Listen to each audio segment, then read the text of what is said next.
আজকে আমরা গত ভিডিওতে লাস্ট ভিডিওতে আমরা পড়েছিলাম যে কিভাবে স্পারমাটোজেনেসিস প্রক্রিয়ায় স্পারমাটিড তৈরি হয় এবং স্পারমিওজেনেসিস প্রক্রিয়ায় স্পারমাটিড থেকে স্পারমাটোজোয়া অর্থাৎ পরিণত শুক্রাণু উৎপন্ন হয়। এবং ঠিক একই রকম ভাবে পড়েছিলাম যে উজেনেসিস স্ত্রী দেহে কিভাবে ডিম্বাণু মাতৃকোষ থেকে ডিম্বাণু উৎপন্ন হয় এবং সেই ডিম্বাণুর গঠন আকৃতিটুকু আমরা লাস্ট ভিডিওতে পড়েছিলাম। এবারে একটা খুব গুরুত্বপূর্ণ জিনিস পড়ব, সেটা হচ্ছে স্ত্রী দেহে সংগঠিত একটি বিশেষ প্রক্রিয়া যাকে আমরা বাংলায় বলে থাকি রজত চক্র বা ইংরেজিতে মেনস্ট্রুয়েশন সাইকেল। সমস্ত স্তন্যপায়ী প্রাণীদের ক্ষেত্রে বা যারা যৌন জনন করে থাকে প্রাইমেট বর্গভুক্ত অর্থাৎ হিউম্যান হোমোসেপিয়েন্স হচ্ছে আমরা প্রাইমেট বর্গের অন্তর্ভুক্ত। প্রাইমেট বর্গের অন্তর্ভুক্ত যে সমস্ত স্তন্যপায়ী প্রাণী রয়েছে তাদের ক্ষেত্রে স্ত্রী দেহে রজত চক্র দেখা যায়। প্রসঙ্গত উল্লেখ্য, রজত চক্র শুধুমাত্র আমরা মানুষের দেহে দেখতে পাবো, বাকিদের ক্ষেত্রে তাদের আমরা রজত চক্র বলবো না, সেটাকে বলবো ঋতুচক্র। তো প্রথমে জানি রজত চক্র বা ঋতুচক্র বিষয়টা কি। তার আগে আমাদের জানতে হবে যে আমাদের মানুষের ক্ষেত্রে প্রত্যেকটা লিঙ্গের মানুষ অর্থাৎ পুরুষ বা স্ত্রী প্রত্যেকেরই 8 থেকে 13 বা 15 বা 19 বছরের মধ্যবর্তী সময়টাকে আমরা অ্যাডোলেসেন্স পিরিয়ড বা বয়ঃসন্ধিকাল বলে থাকি। ওই বয়সে পুরুষ এবং স্ত্রী দেহে আলাদা আলাদা রকম কিছু পরিবর্তন লক্ষ্য করা যায়, কারণ ওই সময় উভয় লিঙ্গের ক্ষেত্রে, সেটা পুরুষ লিঙ্গ হোক বা স্ত্রী লিঙ্গ হোক, উভয়ের দেহে হরমোনাল কিছু চেঞ্জ আসে। আমাদের পিটুইটারির অগ্রখণ্ড থেকে গোনাডোট্রপিক রিলিজিং হরমোন, তার মধ্যে আছে LH hormone, follicle stimulating hormone, interstitial cell stimulating hormone, luteotropic hormone, যাবতীয় গোনাডোট্রপিক হরমোনগুলো পুরুষ এবং স্ত্রী ভেদে পুরুষ এবং স্ত্রীদের জননাঙ্গের ওপর প্রভাব বিস্তার করে। এই অ্যাডোলেসেন্স পিরিয়ডে পুরুষ এবং স্ত্রী দেহের জনন অঙ্গগুলো উদ্দীপিত হয় এবং তাতে কিছু পরিবর্তন লক্ষ্য করা যায়। সবাই আমরা সেই পরিবর্তনটা বাহ্যিক দিক থেকে পর্যবেক্ষণ করতে পারি যে বয়ঃসন্ধিকালে পুরুষদের দেহে দাড়ি গোঁফের আবির্ভাব হয়, গলার স্বর গম্ভীর দেখা দেয়, পুরুষদের ক্ষেত্রে স্পারমাটিড উৎপন্ন হয়ে স্পারমাটোজোয়া সৃষ্টির প্রক্রিয়াটা শুরু হয়ে থাকে। ঠিক সেই রকম ভাবে স্ত্রী দেহেও একটা গুরুত্বপূর্ণ পরিবর্তন লক্ষ্য করা যায়। যে বাহ্যিক পরিবর্তনগুলো আমরা দেখি সেগুলো সবাই বুঝতে পারি, সেটা গলার স্বর তীক্ষ্ণ হয় মেয়েদের ক্ষেত্রে, স্তন গ্রন্থির বিকাশ হয়, পিউবার্টি দেখা যায়, জনন গ্রন্থিতে কেশের উদ্গম বা রোমের উৎপত্তি সৃষ্টি হয়ে থাকে। এছাড়াও আভ্যন্তরীণ একটা বিশেষ ঘটনা বয়ঃসন্ধিকালে স্ত্রী দেহে শুরু হয়, সেটা হচ্ছে রজত চক্র বা মেনস্ট্রুয়েশন সাইকেল। অন্যান্য প্রাণীদের ক্ষেত্রে সেটা ঋতুচক্র। রজত চক্রের আরেকটা নাম আছে মাসিক চক্র, কারণ এই প্রসেসটা, টোটাল প্রসেসটা এক মাসে মানে প্রতি মাসে মাসে হয়, তাই মাসিক চক্র। অন্যান্য প্রাণীদের ক্ষেত্রে ঋতুচক্র। আগে অন্যান্য প্রাণীদের এক্সাম্পল দিই। আমরা আমাদের যে যে এলাকায় থাকি না কেন সবাই খেয়াল করব যে আমাদের নিজস্ব এলাকায় যে কুকুর থাকে, দেখবো শীতকালে কুকুরের বাচ্চা হয়, কোনোদিনও কখনো দেখবো না গরমকালে বা বর্ষাকালে কোনো কুকুর বাচ্চা দিয়েছে। এবার প্রশ্ন হচ্ছে তারা কেন পার্টিকুলারলি শীতকালে কেন তাদের বাচ্চা হয়? আবার বর্ষাকালে বা গরম বর্ষাকালে বলা হয় যে সাপেরা ডিম পাড়ে। প্রশ্ন হচ্ছে সাপেরা কেন বর্ষাকালেই ডিম পাড়ে সাধারণত? তো সেটা হয় ঋতুচক্রের কারণে। পশু পাখিদের ক্ষেত্রে বা পশুদের ক্ষেত্রে বিশেষত বছরের একটি নির্দিষ্ট ঋতুতে তাদের শরীরে যৌন উদ্দীপনাগুলো জেগে ওঠে এবং তাদের শরীরে, স্ত্রীদের শরীরে ডিম্বাণু উৎপাদন প্রসেসটা স্টার্ট হয় আর পুরুষদের শরীরে শুক্রাণু উৎপাদন প্রসেসটা স্টার্ট হয়। তখন উভয় লিঙ্গ অর্থাৎ পুরুষ একটি পশু এবং একটি স্ত্রী পশু একে অপরের প্রতি আকৃষ্ট হয়, যৌন মিলনে লিপ্ত হয় এবং তাদের সন্তান জন্ম নেয়। এটা একটা নির্দিষ্ট ঋতুতে হয়, তাই এটা ঋতুচক্র। কিন্তু মানুষের ক্ষেত্রে সেটা ঋতুচক্র নয়, এটা রজত চক্র, মেনস্ট্রুয়েশন সাইকেল অথবা মাসিক চক্র। তো এখানে কি হয়, ঋতুচক্রের সঙ্গে রজত চক্রের কিছু বেসিক ডিফারেন্স আছে, সেটা আমরা পড়তে গিয়ে দেখব। তো আমরা রজত চক্র পড়ার আগে প্রথমে মনে রাখতে হবে স্ত্রীদের জননতন্ত্রের গঠনটা। প্রথম যখন স্ত্রীদেহের জননতন্ত্র পড়াই তখন আমি বলেছিলাম যে স্ত্রীদের ডিম্বাশয় থেকে যখন ডিম্বাণুটা বা ডিম্বথলিটা পরিণত হয়ে যায় তখন ডিম্বথলি থেকে ডিম্বাণুটা ডিম্বাশয় থেকে বেরিয়ে চলে আসে। এসে কোথায় যায়? ফ্যালোপিয়ান টিউব, অর্থাৎ যেটাকে আমরা স্ত্রীর ডিম্বনালী বলে জানি, সেই ফ্যালোপিয়ান টিউবের অ্যাম্পুলা পার্টে, সেই অ্যাম্পুলা পার্টে গিয়ে ডিম্বাণুটা অপেক্ষা করে। কিসের জন্য অপেক্ষা করে?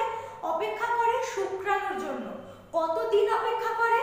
মোটামুটি 48 ঘন্টা পর্যন্ত তার নিষেক করার ক্ষমতা থাকে। অর্থাৎ ডিম্বাণুটি অ্যাম্পুলাতে পৌঁছানোর 48 ঘন্টা পর্যন্ত, 48 ঘন্টার মধ্যে যদি কোনো স্ত্রী এবং পুরুষের সঙ্গে যৌন মিলন হয় সেক্ষেত্রে শুক্রাণু যোনিপথ পেরিয়ে ঠিক ডিম্বনালীর অ্যাম্পুলাতে পৌঁছায়। এবং ওই 48 ঘন্টার মধ্যে শুক্রাণু যদি পৌঁছাতে সক্ষম হয় তাহলে শুক্রাণু এবং ডিম্বাণুর মিলনে জাইগোট অর্থাৎ সন্তানের সৃষ্টি হয়। এটা সন্তান আসার প্রসেস। কিন্তু দেখা গেল সেই 48 ঘন্টার মধ্যে কোনো শুক্রাণু পৌঁছালো না, অর্থাৎ কোনো যৌন মিলন হলো না। সেক্ষেত্রে সেই ডিম্বাণুটা কি হবে? স্বাভাবিক নিয়মে যেহেতু সেটা একটা জীবিত কোষ, ডিম্বাণু একটা জীবিত কোষ, একটা নির্দিষ্ট দিন বা সময়ের পর ডিম্বাণুটা নিষিক্ত করার ক্ষমতাকে হারিয়ে ফেলবে এবং একটা সময় একটা মৃত কোষে পরিণত হবে। যখন সেটি মৃত কোষে পরিণত হবে তখন শরীরে আর তার কোনো কাজ থাকে না। আমি একটা জাস্ট এই ফাঁকা জায়গাটায় একটু স্কেচ করি আমাদের স্ত্রীদের জননতন্ত্রটা।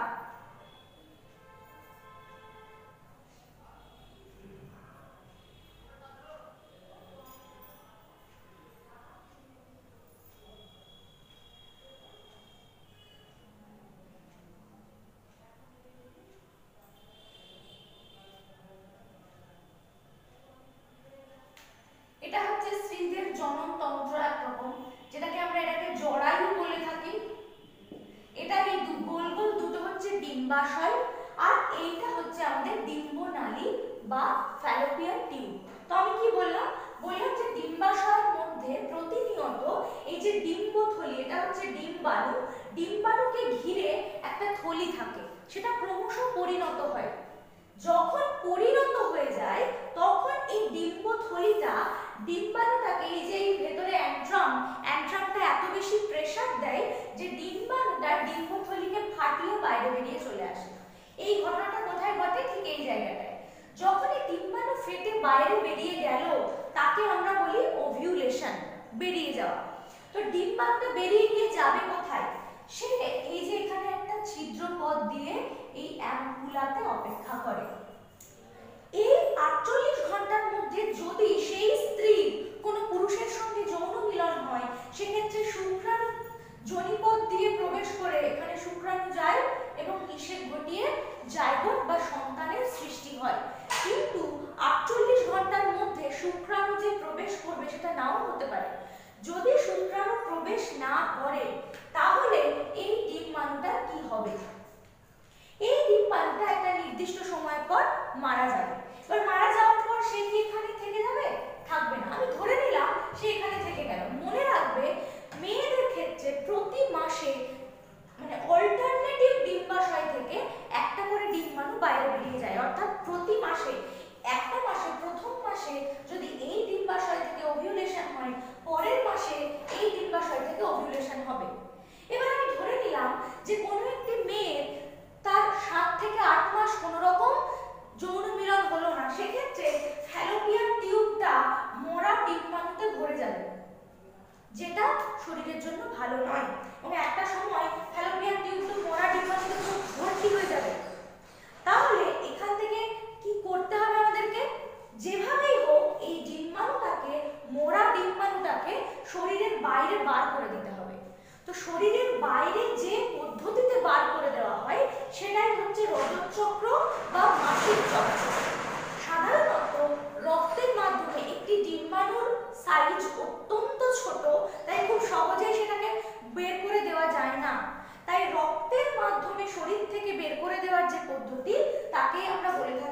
রজতচক্র বা মাসিক চক্র। এবারে আমরা এখানে একটা টোটাল প্রসেসটাই দেখব কত পরিবর্তন হচ্ছে। রজত চক্রে তিনটে পরিবর্তন আমরা লক্ষ্য করে থাকি। আমি এখানে দুটো পরিবর্তন করেছি, একটি হচ্ছে ডিম্বাশয়ের পরিবর্তন, একটি হচ্ছে জরায়ুর পরিবর্তন। যে পরিবর্তনটা করার নেই সেটা হচ্ছে হরমোনাল কিছু পরিবর্তন এই সময় মেয়েদের শরীরে দেখা গিয়ে থাকে, তো সেই পরিবর্তনগুলো রজত চক্রটা আমাদের পড়তে হবে। তো রজত চক্রের ক্ষেত্রে আমরা জরায়ুর কিছু পরিবর্তনের 4-5টা দশা পড়ব এবং ডিম্বাশয়ের কিছু পরিবর্তনের 4-5টা দশা আমরা পড়ে থাকবো। ছায়া বা সাতটা যে বই ফলো করো না কেন, 4টে দশা দুটো রাইটারের বইয়ের ক্ষেত্রে একই আছে। যেমন প্রথমেই থাকবে, বা কোনো বইয়ে হয়তো রজস্রাবীয় দশা সেটা শেষে থাকতে পারে, কোনো বইয়ে প্রথমে থাকে। তো এটাতে অবাক হওয়ার কিছু নেই, যে কোনো একটা জায়গা থেকে আমরা স্টার্ট করলে একই জায়গায় গিয়ে পৌঁছাবো। তো প্রথমে বলি যে একটা মাসের আমি একটা লেখচিত্র এঁকেছি, যেটা দিন সংখ্যাকে আমি এদিকে নির্দিনট করেছি 0 থেকে, এখানে 0 দিন থেকে 28 দিন পর্যন্ত।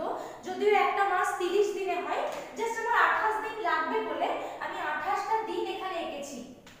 এবং এটা হচ্ছে আমাদের মেয়েদের জরায়ুর এন্ডোমেট্রিয়াম স্তর, আর এটা হচ্ছে ডিম্বাশয়। কারণ রজত চক্র চলার সময় ডিম্বাশয়ে আলাদাভাবে কিছু পরিবর্তন আমরা দেখতে পাই, জরায়ুর এন্ডোমেট্রিয়াম স্তরের কিছু পরিবর্তন আমরা দেখতে পাই। তো প্রথমে জরায়ুর এন্ডোমেট্রিয়াম স্তরটা আমরা খেয়াল করব। ধরে নেওয়া যাক এই 0 দিনে কি হয়েছে, 0 দিনে যে জরায়ুর অ্যাম্পুলাতে যে ডিম্বাণুটা ছিল সেটা জরায়ুতে চলে এসেছে। নিষেক না হওয়ার কারণে ডিম্বাণুটা মারা যাওয়ার পর মৃত ডিম্বাণুটা জরায়ু গাত্রে এসে অপেক্ষা করছে। এবার আমাদের কাজ কি, সেই মৃত ডিম্বাণুটাকে শরীর থেকে বাইরে বার করে দিতে হবে। কিভাবে শরীর থেকে বাইরে বার করব? তো এই 7 দিনে, মূলত 0 থেকে 7 দিনের মধ্যে এই রজস্রাবীয় দশা বা মেয়েদের শরীরে ব্লিডিং ফেজ যেটা, সেটা চালু থাকে। সেটা কি হয়, এই 7 দিনে মেয়েদের শরীরে ইস্ট্রোজেন এবং প্রোজেস্টেরন, সবাই এই দুটো হরমোনের নাম শুনেছো, মেয়েদের হরমোন, গোনাডোট্রপিক কিছু হরমোন, ইস্ট্রোজেন এবং প্রোজেস্টেরন একেবারেই থাকে না বললেই চলে, বা এদের ক্ষরণ প্রচন্ড পরিমাণে কমে যায়। যার কারণে প্রোস্টাগ্ল্যান্ডিন বলে একটা হরমোনের সিক্রেশন বেড়ে যায়। প্রোস্টাগ্ল্যান্ডিনের হরমোনাল সিক্রেশন বেড়ে গেলে জরায়ুটা ক্রমশ সংকুচিত প্রসারিত হতে শুরু করে, জাস্ট হৃৎপিণ্ডের মতো এরকম পাম্পিং ভাবে সংকুচিত প্রসারিত হয়। এবং জরায়ু গাত্র যখন বারবার সংকুচিত হবে, জরায়ুর একেবারে ভেতরের লেয়ারের নাম আমরা জানি এন্ডোমেট্রিয়াম লেয়ার। তো এন্ডোমেট্রিয়াম লেয়ারে বারবার সংকোচন প্রসারণের দরুন এন্ডোমেট্রিয়াম লেয়ারে যে কোষগুলো আছে সেগুলোতে অক্সিজেনের ঘাটতি দেখা দেয়, এবং অক্সিজেনের ঘাটতি দেখা দিলে এই স্তরের কোষগুলো মারা যায় এবং খসে খসে পড়ে। কোথায় পড়ে? জরায়ুতে পড়ে। অর্থাৎ এটা যদি আমাদের জরায়ু হয়ে থাকে, তাহলে এই এন্ডোমেট্রিয়াম লেয়ারের কোষগুলো বারবার সংকোচন প্রসারণের ফলে এখানে খসে খসে পড়ে। কোন হরমোনের প্রভাবে? প্রোস্টাগ্ল্যান্ডিন হরমোনের প্রভাবে। এবং জরায়ুর এন্ডোমেট্রিয়াম লেয়ারে যে রক্তবাহগুলো আছে, সেই রক্তবাহগুলো মানে শিরা বা ধমনীগুলো বারবার সংকোচন প্রসারণের ফলে ফেটে যায়। ফেটে গেলে প্রবল বেগে রক্ত জরায়ু গাত্রে পড়বে। তাহলে জরায়ুতে এই মুহূর্তে আছে কি, 7 দিনে আছে এন্ডোমেট্রিয়াম স্তরের মোড়া কোষ, আছে রক্ত, আর আছে মোড়া ডিম্বাণু। এবার সেই রক্তটা যোনিপথ দিয়ে সেই মোড়া ডিম্বাণুটাকে বার করে দেয়। এটাই রজত চক্র বা মাসিক চক্র। এটা প্রতি মাসে হয়, একটা ডিম্বাশয় থেকে এক মাসে হয়, পরের ডিম্বাশয় থেকে পরের মাসে হয়। এই যে অল্টারনেটিভ প্রসেস, এটাই হচ্ছে রজস্রাবীয় দশা। এবার রজস্রাবীয় দশায় এটা তো জরায়ুর পরিবর্তন হলো, এই যে 7 দিনে আমি দেখিয়েছি, তাহলে এটা হচ্ছে জরায়ুর পরিবর্তন, যেটাকে আমরা ব্লিডিং ফেজ বলি। ঠিক ওপরে এই 7 দিনে কি হচ্ছে, ডিম্বাশয়েও কিন্তু 7 দিনে আরেকটা পরিবর্তন ঘটছে। কি হচ্ছে? এখানে তো একটা ডিম্বাণু বেরিয়ে গেল, আমি ধরে নিলাম এই যে এই দিক থেকে ডিম্বাণুটা রজস্রাবীয় দশার মধ্যে দিয়ে বেরিয়ে গেল। তাহলে ওই যে 7 দিন, ওই 7 দিনে ডিম্বাশয়ে কি হচ্ছে, আর একটা ডিম্বাশয়ের ডিম্বাণুতে ফলিকুলার ক্রমপরিণতি। ফলিকল মানে ডিম্বথলি। তাহলে ডিম্বাণু প্রথমে ছিল ডিম্বাণু,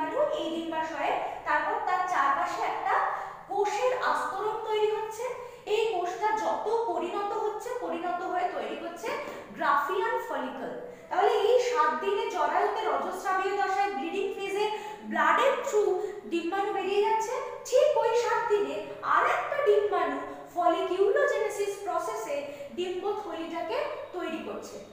এবার ঠিক 7 থেকে 14 দিনের মাথায় আমি লিখে দিয়েছি নিরাময় দশা। এবার দেখো, যদি মেয়েদের শরীরে এন্ডোমেট্রিয়াম লেয়ার প্রতি মাসে এরকম করে নষ্ট হতে থাকে, মানে ক্ষয় পেতে থাকে, একটা সময় এন্ডোমেট্রিয়াম লেয়ার বলে তো কিছুই থাকবে না, সেটা সম্ভব নয়। তাহলে যে ক্ষতিটা হয়েছে সেই ক্ষতিটা আমাকে পূরণ করতে হবে, মানে আমাকে মানে শরীর নিজেই পূরণ করে নেয়। কিভাবে? সেই জন্য এই দশাটার নাম নিরাময় দশা। কার নিরাময় হচ্ছে?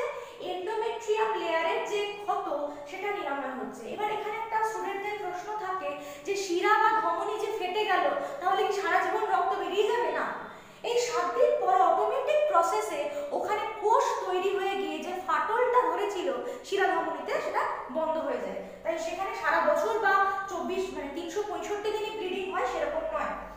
এরপরে এন্ডোমেট্রিয়াম লেয়ারটা পুরু হতে শুরু করে, কিন্তু এমনি এমনি পুরু হয় না, এর উপর আবার হরমোনের প্রভাব আছে।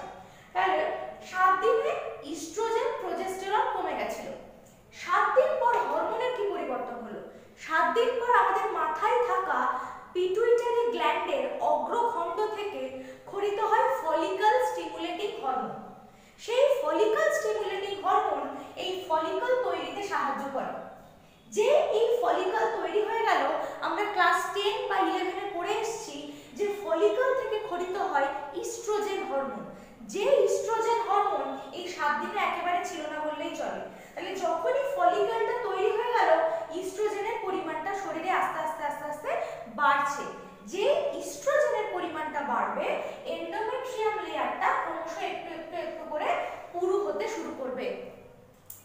এবারে গিয়ে ঠিক 14 দিনের মাথায় ডিম্বাশয়ে গিয়ে আমরা দেখছি, ঠিক জাস্ট 14 দিনের মাথায় দেখছি যে এই ডিম্বাশয় থেকে ডিম্বাণুটাকে বাইরে বের করে দেওয়া হয়েছে, অর্থাৎ ওভিউলেশন ঘটেছে। এবার ওভিউলেশন হলে স্বাভাবিক প্রসেসে এই যে ডিম্বাণুটা কোথায় আসবে? এবার স্বাভাবিকভাবে সে ডিম্বাশয় থেকে অ্যাম্পুলার পথে গমন করবে এবং অ্যাম্পুলার পথে গমন করে অ্যাম্পুলাতে গিয়ে অপেক্ষা করবে। তাহলে 14 দিন পর্যন্ত এখানে আমরা লিখে রেখেছি, 13 থেকে 16 দিন পর্যন্ত ডিম্বথলি দশা।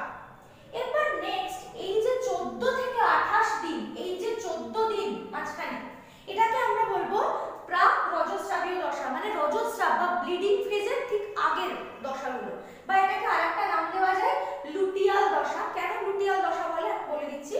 তাহলে 14 থেকে এই 28 দিনের মধ্যে প্রাক রজস্রাবীয় দশা বা লুটিয়াল দশা হয়। এই 14 থেকে 28 দিনে কি হয়?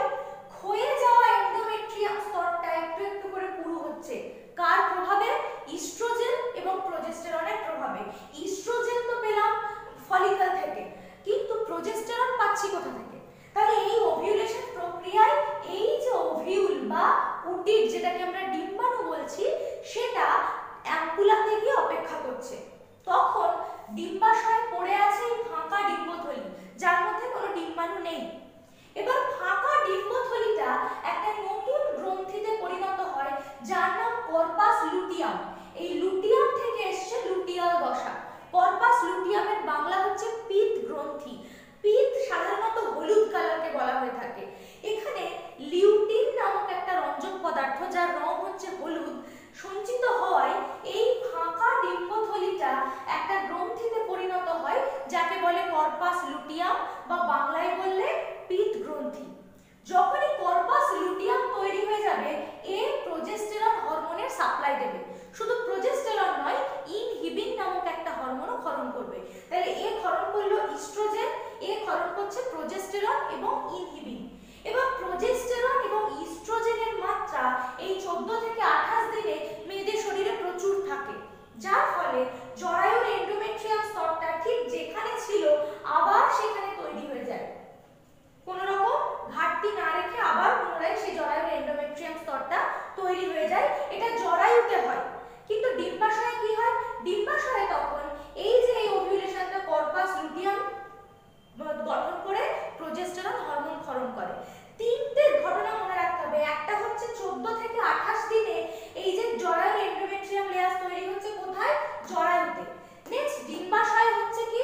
ডিম্বাশয়ে ফাঁকা ডিম্বথলি কর্পাস লুটিয়াম গঠন করে প্রজেস্টেরন হরমোন সিক্রেশন করছে। তাহলে ডিম্বাণুটা ওই সময় কোথায়? ডিম্বাণুটা ওই সময় অপেক্ষা করছে এই ফ্যালোপিয়ান টিউবের অ্যাম্পুলাতে। ঠিক আমরা এখানে 14 দিনের মাথায় ওভিউলেশন ঘটিয়েছি, অর্থাৎ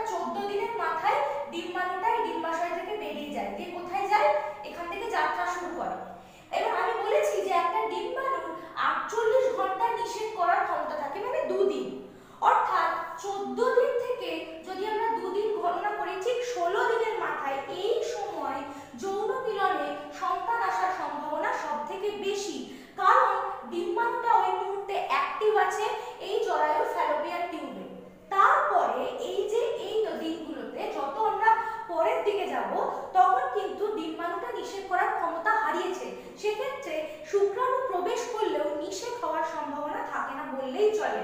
এবং প্রসঙ্গত বলে রাখি, এই যে 7টা দিন যেটাকে আমরা রজস্রাবীয় দশা বা ব্লিডিং ফেজ বলছি, সেই সময় কিন্তু কোথাও কোনো ডিম্বাণু নেই, কারণ সেই সময় ডিম্বাণুটা ডিম্বাশয়ে অপেক্ষা করছে ফলিকিউলোজেনেসিসের জন্য। আর ডিম্বাশয়ে অপেক্ষা করলে সেই মুহূর্তে শুক্রাণু প্রবেশ করলে নিষেকের কোনো সম্ভাবনা নেই, অর্থাৎ সন্তান আসার কোনো সম্ভাবনা নেই। নেক্সট, তাহলে 14 থেকে 28 দিনে তাহলে এই ওভিউলেশন প্রক্রিয়ায় এখানে অপেক্ষা করছে। তাহলে 14 দিনই কি অপেক্ষা করে? 14 দিন অপেক্ষা করে না, এখানে অপেক্ষা করে সে 3 থেকে 4 দিন অপেক্ষা করবে। যখন দেখবে সেই তার মধ্যে কোনো শুক্রাণুর আগমন ঘটছে না, তখন সে আস্তে আস্তে আস্তে আস্তে জরায়ুতে চলে আসবে। তার আসতে সময় লাগবে কতদিন? এই যে এখান থেকে 7 থেকে 10 দিন তার আসতে এখানে সময় লাগবে। যে জরায়ুতে চলে এলো তখন আবার কি হয়ে যাবে? আবার সেম এই জায়গায় চলে আসবে রজস্রাবীয় দশায়।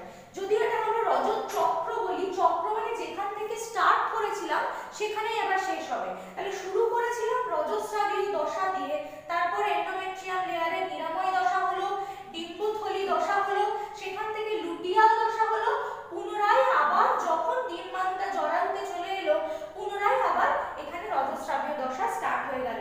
তাহলে এটাই হচ্ছে মেয়েদের ক্ষেত্রে, বিশেষ করে প্রাইমেট বর্গভুক্ত স্তন্যপায়ী মানুষের ক্ষেত্রে, স্তন্যপায়ী স্ত্রীদের শরীরে দেখতে পাওয়া যায় মাসিক চক্র বা ঋতুচক্র।